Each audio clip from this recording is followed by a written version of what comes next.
Right, let's get into this. On the 6th of January, 2026, something properly historic happened. Israel's foreign minister, Gideon Sa'ar, popped over to Hargeisa, the capital of Somaliland. Now, this wasn't just a casual holiday trip to check out the local markets. This was a full-on official state visit, complete with massive security. It came hot on the heels of Israel becoming the very first United Nations member to officially say, "Somaliland, we see you. You're a country." This recognition, announced just before the new year on December 26, 2025, has sent shockwaves across Africa and the Middle East. It's like your friend who's been saying for 30 years they're a singer finally getting a record deal from a massive label. The visit itself was kept under wraps until it was over, which tells you how delicate the situation is. Mr. Sa'ar and Somaliland's president, Abdirahman Mohamed Abdullahi, didn't just have a cup of tea. They agreed to set up embassies in each other's countries and exchange ambassadors. Think about that. For the first time, a Somaliland flag might fly in Israel, and an Israeli flag in Hargeisa. President Abdullahi even got an invite to visit Prime Minister Netanyahu in Israel, which he accepted. This is more than just a diplomatic nod. It's a full-on embrace, a political statement that has ripped up the old rulebook for the region and started a completely new chapter. So why is this one visit causing such a stir? It's because it challenges the status quo in a big way. For over 3 decades, Somaliland has been running its own show, but the rest of the world has politely looked the other way, treating it like a part of Somalia. Israel's move is a direct challenge to that international consensus. It's a bold gamble that forces every other country to pick a side. Do they follow Israel's lead and acknowledge the reality on the ground in Somaliland? Or do they stick with the old map, supporting Somalia's claim over the territory? This isn't just about one small nation. It's about the very rules that govern how countries are made. The timing of this is also crucial. The world is already on edge, especially with tensions in the Red Sea following the Gaza war that started back in 2023. Israel's decision isn't happening in a vacuum. It's a calculated move in a much larger geopolitical chess game. By recognizing Somaliland, Israel is not just making a new friend. It's securing a strategic partner in one of the most important and most volatile shipping lanes on the planet. This single handshake could redraw alliances, create new conflicts, and change the flow of power in the Horn of Africa for decades to come.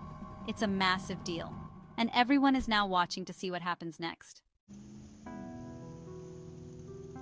So, what exactly is Somaliland? Imagine building a fully functioning house. It has walls, a roof, electricity, and running water. You've held neighborhood meetings, and everyone inside agrees it's a great house. But on the official town map, your land is just listed as part of your neighbor's overgrown garden. That's Somaliland. It declared independence from Somalia way back in 1991 after a brutal civil war. Since then, it has built its own stable democratic government. It has its own president, its own parliament, its own army, and even its own currency. They've held multiple peaceful elections, which is more than you can say for many recognized countries. Despite all this, not a single UN member state had officially recognized it as a sovereign nation until Israel stepped up. To the United Nations, the African Union, and the rest of the world, Somaliland is technically an autonomous region of Somalia. This lack of recognition has made life difficult. It means Somaliland can't get loans from the World Bank or the IMF. It can't join international bodies. Its passport isn't accepted in most places. For 30 years, it has existed in a state of diplomatic limbo, a functioning country in practice but a non-entity on paper. Israel's move is the first major crack in that wall of international silence. For the people of Somaliland, this recognition is everything. It's validation for decades of struggle and state building. It offers a glimmer of hope that they might finally be able to engage with the world on their own terms. Beyond the symbolism, it could unlock a future of economic development. With official diplomatic ties, investment and trade become much easier. Israel has already promised to cooperate on everything from water technology and agriculture to defense and health. There's even talk of Somaliland professionals getting training in Israel, building on past goodwill where Israeli doctors provided life-saving heart surgery for Somalilander children. This is a lifeline they have been waiting for. But why did Israel do it? What's in it for them? The primary reason is strategy. Look at a map.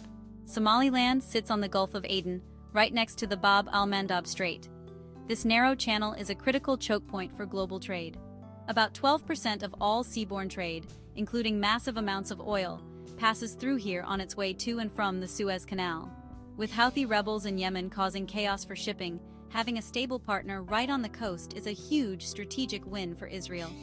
It's about securing their own economic and security interests in a very unstable neighborhood, expanding their influence, and building alliances in a post-Abraham Accords world. The location of Somaliland is the real prize here. It's not about the size of the country or its population, it's all about geography. The Gulf of Aden and the Red Sea form a superhighway for giant container ships traveling between Asia, the Middle East, and Europe. If this route gets blocked, the global economy feels it immediately. Ships would have to take the long, expensive detour around the entire continent of Africa, adding weeks to their journey and sending costs skyrocketing. The Bab al-Mandab Strait, which means Gate of Tears in Arabic, is the southern entrance to this highway, and Somaliland's coastline stretches for 850 kilometers right alongside it. For Israel, this is personal. A significant portion of its trade comes through this very route. Any disruption, like the attacks by Yemen's Houthis, poses a direct threat to its economic stability and national security. By forging an alliance with Somaliland, Israel gains a strategic foothold in a critical location. It allows them to monitor shipping lanes, gather intelligence, and potentially project power to protect their interests. It's a way of countering threats from Iran-backed groups like the Houthis and asserting its role as a major regional player. This isn't just about friendship. It's about securing a vital lifeline in a world where maritime security is becoming increasingly fragile. Of course, Israel isn't the only one playing this game. The Red Sea has become crowded with global and regional powers all trying to secure their own interests.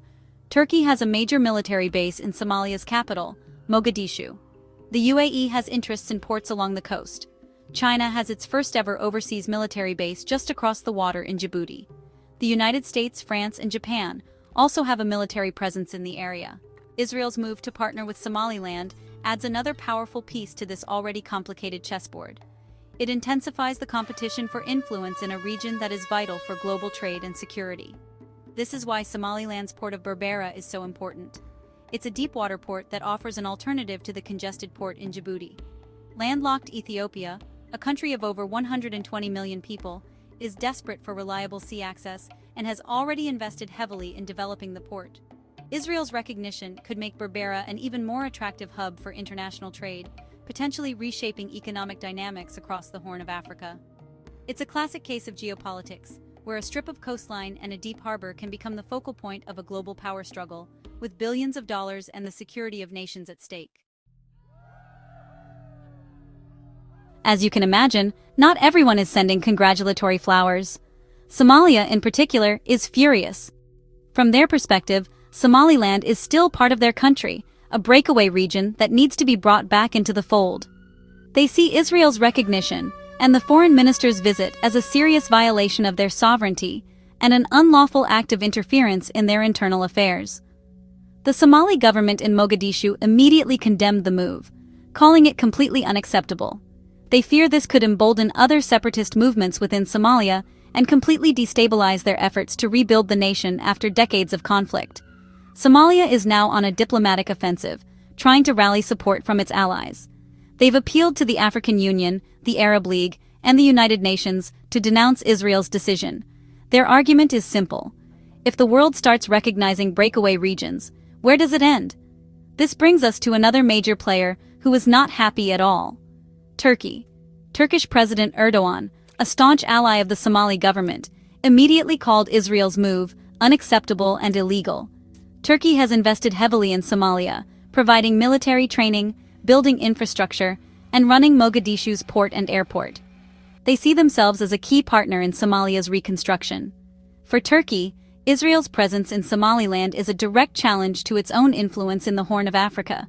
It's part of a wider regional rivalry between a bloc of countries that includes Turkey and Qatar, and another that includes Israel, the UAE, and Saudi Arabia.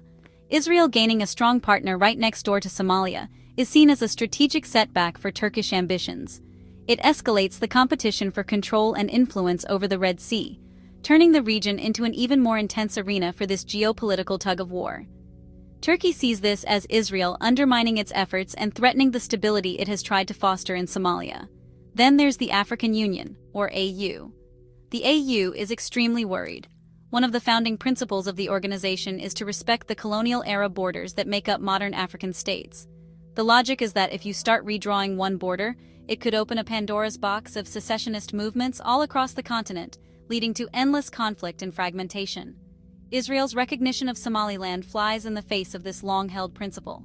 The AU held emergency meetings, deeply concerned that this could set a dangerous precedent. They fear a domino effect, where other unrecognized territories might see this as a green light to push for their own independence, potentially plunging the continent into chaos. Dominoes in the desert. So, what does the future hold for the Horn of Africa? The situation is incredibly fluid, and Israel's bold move has thrown several possible scenarios into play. One possibility is that other countries, while not offering full formal recognition, might start quietly increasing their engagement with Somaliland. They might open trade offices or sign low-level agreements, effectively giving it de facto recognition without causing a major diplomatic storm. This would slowly but surely strengthen Somaliland's position on the world stage. For landlocked Ethiopia, a more widely accepted Somaliland could be a huge blessing, offering a secure and alternative route to the sea through the port of Berbera, reducing its dependence on Djibouti. However, there's also the risk of increased tension and conflict. Somalia is not going to take this lying down. It will likely continue its diplomatic campaign to isolate Somaliland and pressure Israel. This could lead to a heightened war of words and potentially even proxy conflicts in the region. The presence of competing foreign powers, Israel and the UAE supporting Somaliland, while Turkey and Qatar back Somalia, could turn the Horn of Africa into a battleground for their rivalries. This could destabilize the entire region, making it harder to fight common threats like terrorism and piracy, and ultimately harming the very people these powers claim to be helping. The big question now is whether Israel's gamble will pay off. Will its recognition of Somaliland lead to a more stable and prosperous partner that helps secure the Red Sea? Or will it trigger a backlash that leads to greater instability? Israel's leaders have stressed that their move is not directed against any other country, but in a region this interconnected and volatile, actions have consequences that ripple far and wide. Officials from both Israel and Somaliland have had to deny rumors that their deal includes Israeli military bases or the resettlement of Palestinians, showing just how quickly misinformation can spread and inflame tensions. Ultimately, we are watching a major realignment in the Horn of Africa. Israel's decision has forced an issue that the world had ignored for 30 years. It has given hope to Somaliland, but has angered Somalia and worried the African Union. The fate of the region now hangs in the balance. Will this bold move pave the way for a new era of statehood and stability, or will it pour fuel on an already smoldering fire? The only thing that seems certain is that the old map of the Horn of Africa is being redrawn, and the world is holding its breath to see what the new one will